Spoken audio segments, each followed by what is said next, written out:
Hello दोस्तों, कैसे हैं आप लोग। उम्मीद करते हैं कि आप लोग अच्छे होंगे, स्वस्थ होंगे। उम्मीद है कि आप लोग को ये मेरा सेशन और ये मेरा सीरीज पसंद आ रहा होगा। आप लोग को बोले थे कि हम 3 मंथ में ख़त्म कर देंगे पूरी तरह से लूसेंट। ठीक है, बस आप लोग कंटिन्यूटी बना के रखिएगा। और दरोगा वैकेंसी देखिए आ चुका है और फॉर्म भरना भी स्टार्ट लगभग हो ही गया है।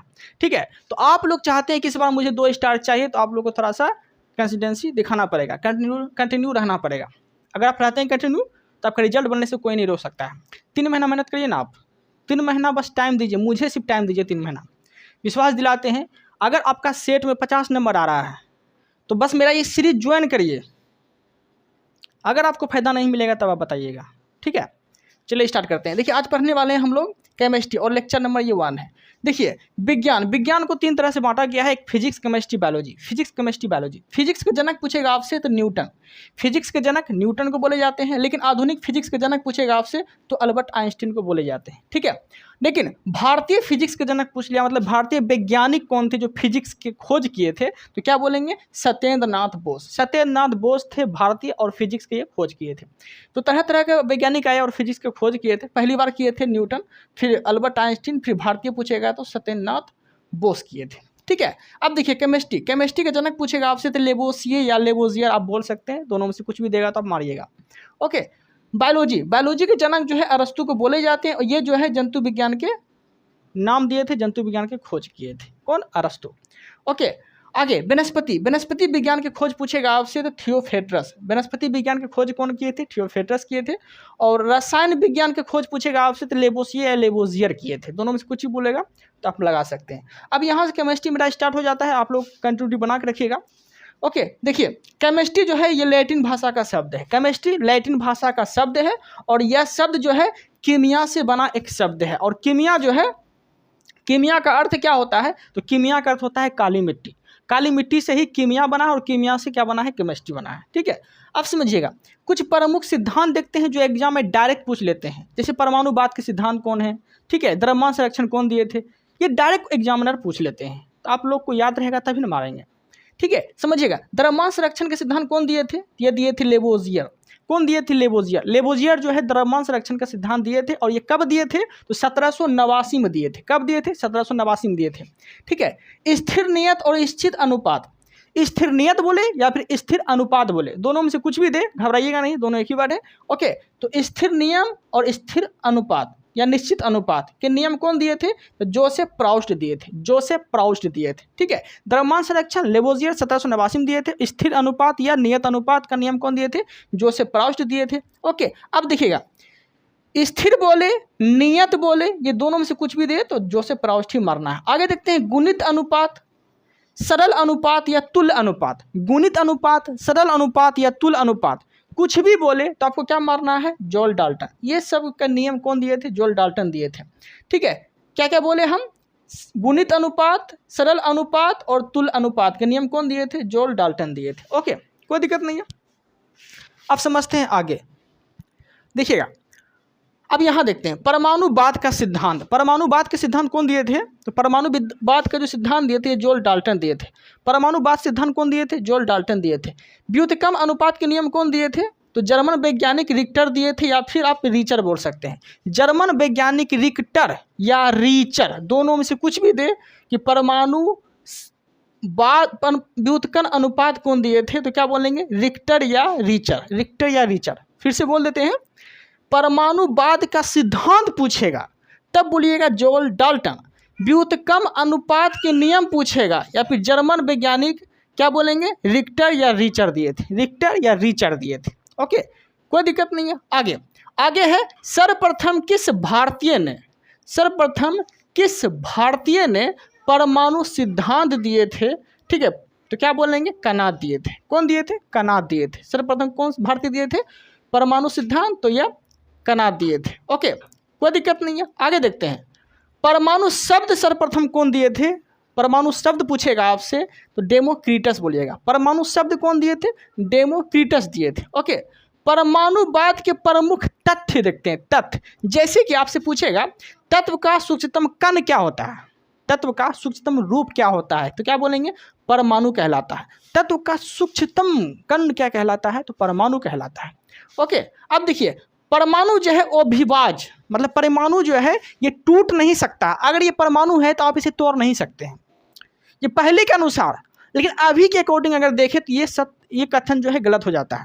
इलेक्ट्रॉन प्रोटॉन न्यूट्रॉन ये सब क्या है, टूट सकता है। ये सब क्या है, टूट सकता है। तो वही आपसे पूछेगा परमाणु क्या है, तो अभिभाज्य है, ये टूट नहीं सकता है। लेकिन अभी के अनुसार अगर देखें तो ये कथन सही नहीं है। इलेक्ट्रॉन प्रोटॉन न्यूट्रॉन ये टूट सकता है। ओके, अब देखिएगा इलेक्ट्रॉन जो है ये ऋणात्मक कण है, प्रोटॉन जो है धनात्मक कण है, और न्यूट्रॉन जो है उदासीन कण है। ठीक है, कोई दिक्कत नहीं। इलेक्ट्रॉन का खोज पूछेगा तो जे थॉम्सन, प्रोटॉन का खोज पूछेगा तो गोल्डस्टीन, और न्यूट्रॉन का खोज पूछेगा तो जेम्स चैडविक। घबराइएगा नहीं। ओके, अब देखिएगा इलेक्ट्रॉन जो होते हैं ये मान ले कक्षा है, तो कक्षा के बाहरी कक्षा में जो चक्कर लगाते हैं इलेक्ट्रॉन लगाते हैं, और प्रोटॉन और न्यूट्रॉन क्या होते हैं, तो न्यूक्लियस यहाँ बीच में रहता है। ठीक है, न्यूक्लियस में होता है।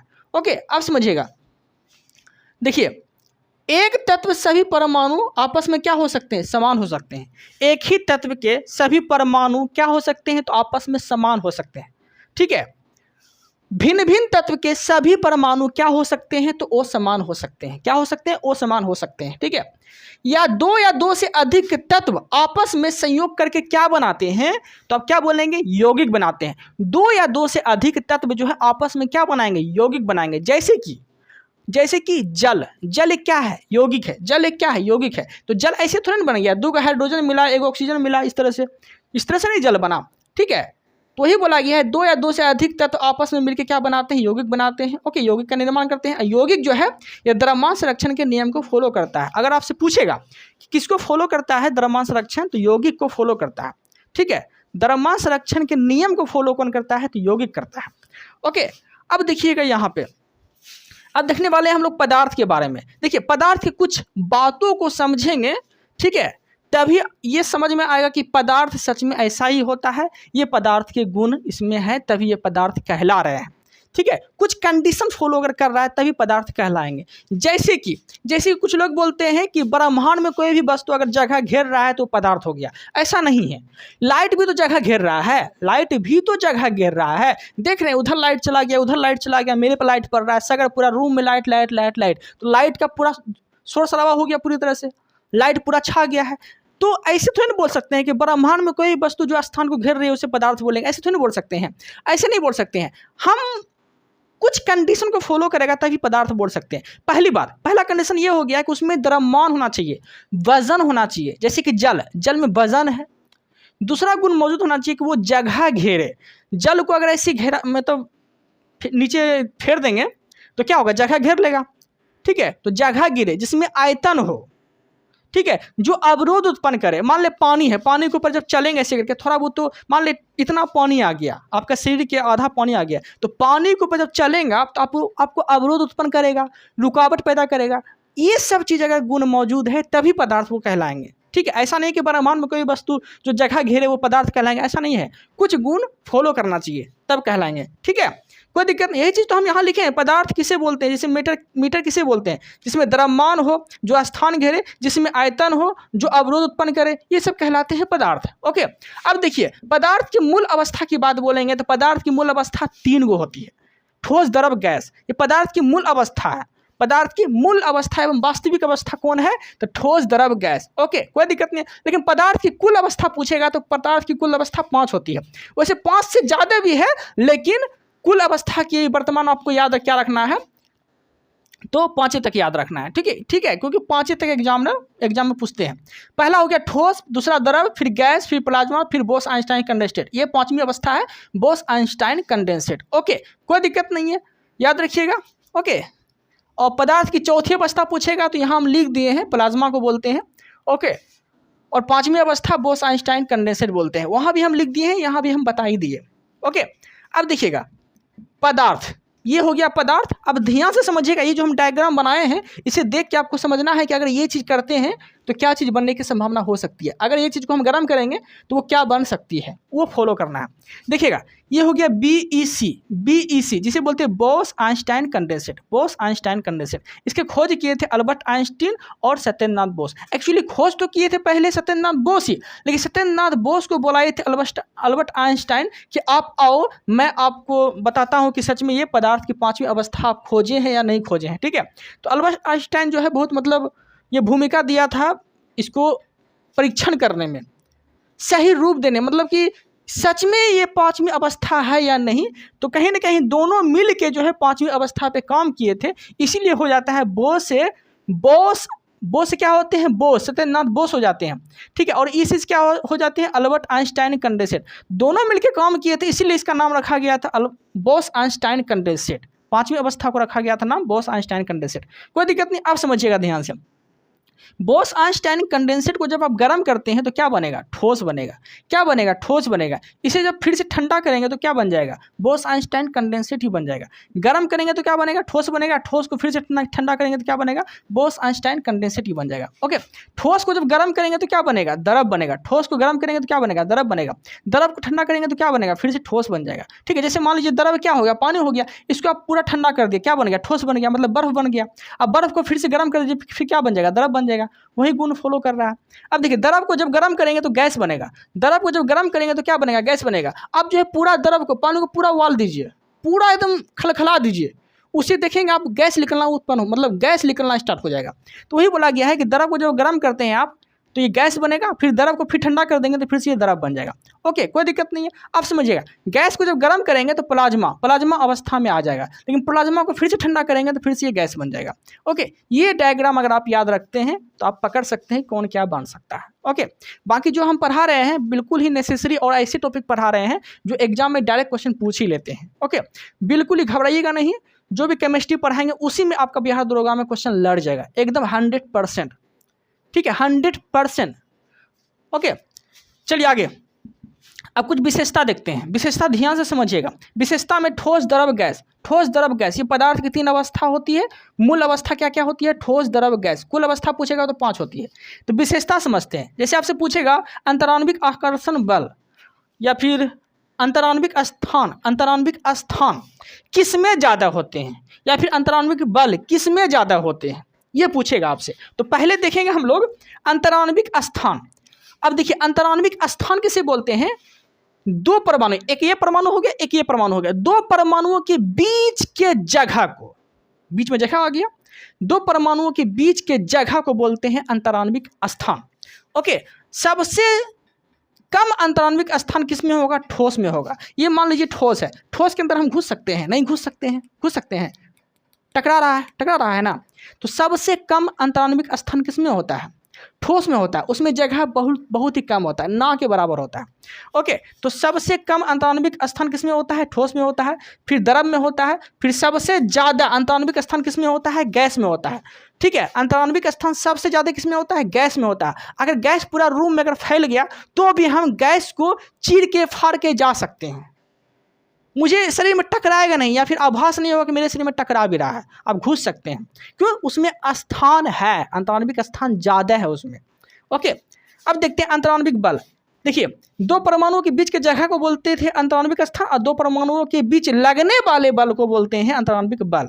सबसे ज़्यादा किस में होगा, ठोस में होगा, फिर द्रव में होगा, फिर सबसे कम बिल्कुल ही नहीं होगा किस में, तो वह गैस में होगा। ओके, आगे देखिए, बिल्कुल तो नहीं होगा, बल्कि थोड़ा बहुत होगा ही। फिर से बोल देते हैं, अंतराण्विक बल सबसे ज़्यादा किस में होगा, ठोस में होगा, फिर द्रव में होगा, फिर कम किस में होगा, गैस में होगा।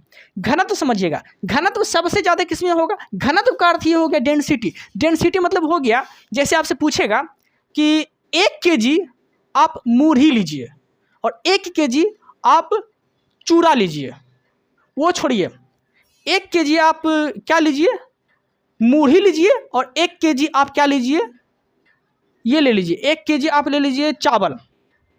ठीक है, तो आप ही बताइए, मूढ़ी में जब ऐसे हाथ घुसाएंगे तो थोड़ा बहुत घुस जाएगा, आराम से घुस जाएगा, थोड़ा बहुत टकराएगा लेकिन घुस जाएगा। लेकिन वही मूढ़ी के तुलना में चावल में अगर हाथ ऐसे घुसाएंगे तो जल्दी घुसेगा नहीं।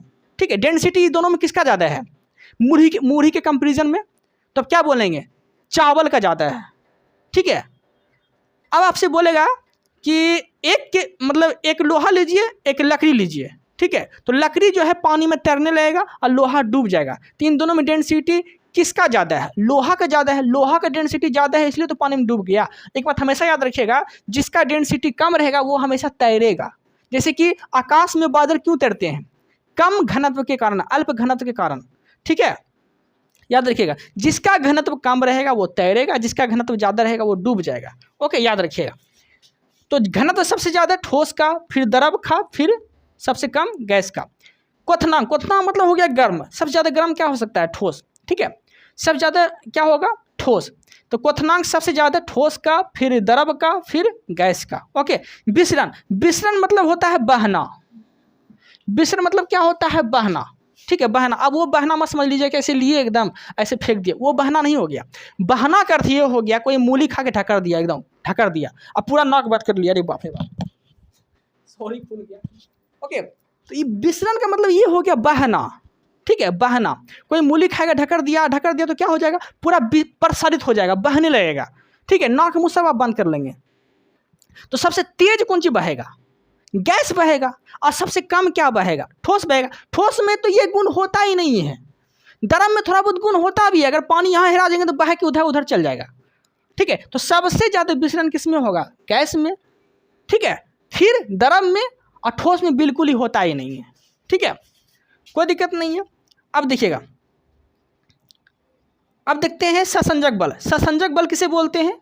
तो समझिए, एक ही पदार्थ के लगने वाले बल को ससंजक बल बोलते हैं। सबसे ज़्यादा किस में होगा? ठोस में, फिर द्रव में, फिर सबसे कम गैस में। ओके, सबसे ज़्यादा ससंजक बल ठोस में, फिर द्रव में, फिर गैस में। ओके, ये डायग्राम देख के आप देख लेते हैं, एक बार रिकॉल कर लीजिएगा।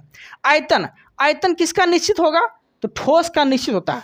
आयतन किसका निश्चित होता है? ठोस का निश्चित होता है। देखिए, ये ठोस हो गया, इसका आयतन निश्चित है कि नहीं? चाहे आप ऐसे करिए, ऐसे करिए, या फिर ऐसे रखिए, ये आयतन इसका चेंज नहीं हो सकता है, ठीक है। आयतन इसका निश्चित ही रहेगा, ठोस का। ओके, तो आयतन किसका निश्चित होगा?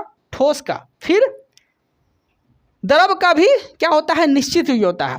आप देखिए, आप 1 kg पानी लीजिए, चाहे आप उसको बोतल में रखिए या फिर उसको बाल्टी में रखिए, उसका आयतन जितना है उतना ही रहेगा। ऐसा थोड़ी ना कि बाल्टी में रखेंगे तो उसका वजन बढ़ जाएगा, उतना ही जगह छेकेगा वो, ठीक है, उतने ही जगह छेकेगा।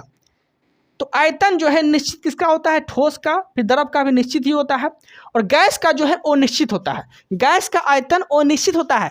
आप इतने को शीशी में भी अगर गैस रखते हैं और इतना बड़ा बाल्टी में भी गैस रखते हैं तो भी जो है पूरा बाल्टी को छेक लेगा वो, उसका कोई निश्चित नहीं होता। इतना को रखेंगे तो इतने को गैस रहेगा, इतना बड़ा बाल्टी में रखेंगे तो इतना बड़ा हो जाएगा, ठीक है। तो गैस का जो है आयतन क्या होता है? वो निश्चित होता है, ठीक है। आकृति, आकृति किसका निश्चित होता है? आकृति मतलब हो गया आकार। आकार किसका निश्चित होता है? ठोस का। फिर ठोस का, फिर द्रव का। द्रव का आकार निश्चित होता है। द्रव का आकार जो है वो निश्चित होता है। इसलिए वो निश्चित होता है क्योंकि अगर आप पानी लिए, मान लीजिए ये पानी लिए, ये पानी लिए, ठीक है, इसका क्या होता है? आकार वो निश्चित होता है। लंबा वाला डिब्बा में रखें हम तो लंबा जैसा पानी हो गया, देखिए ऐसे हो गया। अब चौला थाली में रख लेंगे हम पानी तो पूरा पसर जाएगा, तो इसका आकार चेंज हुआ कि नहीं? तो द्रव का जो है आकार ये क्या होता है? अनिश्चित होता है। क्या होता है? अनिश्चित होता है, ठीक है। और गैस का तो पूरी तरह से अनिश्चित होता ही है। ओके, संपीडय, संपीडय मतलब क्या होता है? दबना। संपीडय मतलब क्या हो गया? दबना। देखिए संपीडय, संपीडय हो गया, ये हो गया संपीडय, ये हो गया दबना, दब गया ना, ये हो गया दबना। ओके, तो संपीडय का अर्थ हो गया दबना। तो ठोस जो है, ठोस कोई भी चीज़ दबता है, ठोस दब सकता है, ठोस तो नहीं दब सकता है। मान लीजिए लोहा ले लीजिए, अब ऐसा कोई चीज़ नहीं लीजिए, ये भी ठोस ही है पर ये थोड़ा सा प्लास्टिक में आता है तो थोड़ा बहुत ये नॉर्मल है। ओके, लेकिन ठोस जो है किस में आएंगे? संपीडय में आएंगे कि वो संपीडय में आएंगे? संपीडय का अर्थ हो गया दबना। तो ठोस दबेगा, पत्थर को आप दाब सकते हैं? नहीं दाब सकते हैं, ठीक है। तो ठोस क्या हो गया? ओ संपीडय। देखिए संपीडय मतलब हो गया दबना, तो ठोस क्या हो गया? ओ संपीडय है ना, क्योंकि ये तो नहीं दबेगा। संपीडय का मतलब हो गया दबना और असंपीडय का अर्थ हो गया नहीं दबना, तो ठोस क्या हो गया? असंपीडय हो गया। ओके, द्रव, द्रव जो है लगभग ओसमपीडीय होता है। द्रव जो है लगभग ओसमपीडीय होता है, मतलब द्रव जो है वो दब नहीं सकता है। आप बोलेंगे कि बाल्टी में पानी है तो हम ऐसे दाबेंगे तो दब सकता है, ऐसा नहीं है, ऐसे नहीं चेक कर सकते हैं आप पिचकारी में जब पानी भरते हैं ऐसे करके, ठीक है, और पिचकारी के जब मुंह आप जैसे बंद कर देते हैं ऐसे करके, और तब जाके दाबिए, देखिए दबाता है, नहीं दबाता होगा, क्यों? वो क्या है, वो हो गया ओसमपीडीय, लगभग ओसमपीडीय हो गया। ओके, वो नहीं दब सकता है, तो लगभग बोल सकते हैं, लगभग द्रव जो है वो संपीडीय है। गैस, गैस क्या है? गैस संपीडीय है। संपीडीय हम क्या बोले, दबना, तो गैस तो दब ही सकता है। गैस इतना लीजिए कितना लीजिए, गैस में आप घुस सकते हैं, चाँप सकते हैं, फूंक सकते हैं, दब जाएगा। ओके, असंपीडीय, असंपीडीय में तो वही चीज़ हो गया, वही चीज़ तो बताए हैं। असंपीडीय मतलब क्या हो गया, नहीं दबना, तो नहीं कौन दबेगा, ठोस नहीं दबेगा, तो ठोस क्या है, असंपीडीय हो गया। द्रव क्या हो गया, लगभग असंपीडीय हो गया, ये नहीं दबते हैं। और गैस क्या हो गया, संपीडीय हो गया, क्योंकि गैस तो दब ही जाता है। ओके, कोई दिक्कत नहीं, उम्मीद है कि आप लोग को समझ में आ गया होगा। इसमें भी कोई डाउट रह जाता है तो आप कमेंट कर सकते हैं, बता सकते हैं, और कुछ भी हो मुझे बोल सकते हैं, ठीक है। घबराने की बात नहीं है, जो भी पढ़ाएंगे बिल्कुल डेडिकेशन के साथ पढ़ाएंगे, एकदम। हम जिस तरह से डेडिकेशन के साथ आप लोग के साथ जुड़ते हैं वैसे भी आप लोग जुड़िए, ठीक है। हम 3 मंथ का 3 month, sorry for that, 3 month जो है पूरी तरह से हम कसम खाए हैं कि मुझे लूसेंट ख़त्म करना है, ठीक है। मेरी लैंग्वेज में थोड़ी बहुत बदलाव हो सकता है, पढ़ाने में थोड़ा सा हिचकिचा सकते हैं, लेकिन मेरी साहस को कोई दबा नहीं सकता है। मेरी साहस को कोई नहीं दबा सकता है, दुनिया का कोई ताकत मुझे नहीं दबा सकता है। ये मेरे अंदर साहस है कि ये चीज़ हम करेंगे, मतलब करेंगे, ठीक है। आप जहाँ हो बस अपने आप पे विश्वास रखो, बिलीव इन योर सेल्फ, मतलब अपने आप पे विश्वास रखो। एनीथिंग इज पॉसिबल, सब चीज़ पॉसिबल है, बस आप रखिए हिम्मत। ओके, मेरा मोटिवेट करने का कोई इरादा नहीं है, बस मेरे बातों से अगर आपको कोई प्रभाव पड़ रहा है तो अच्छी बात है ना, अच्छी बात है। ओके, दोनों के लिए फ़ायदा है। मेरा मेहनत का मुझे फल मिल जाएगा। मुझे फल कैसे मिलेगा, आप लोग मेरा वीडियो देखेंगे तो मुझे फल मिल जाएगा। अब मुझे फल मिलेगा तो अपना फल गरीब पे भी हम बांट सकते हैं, ठीक है।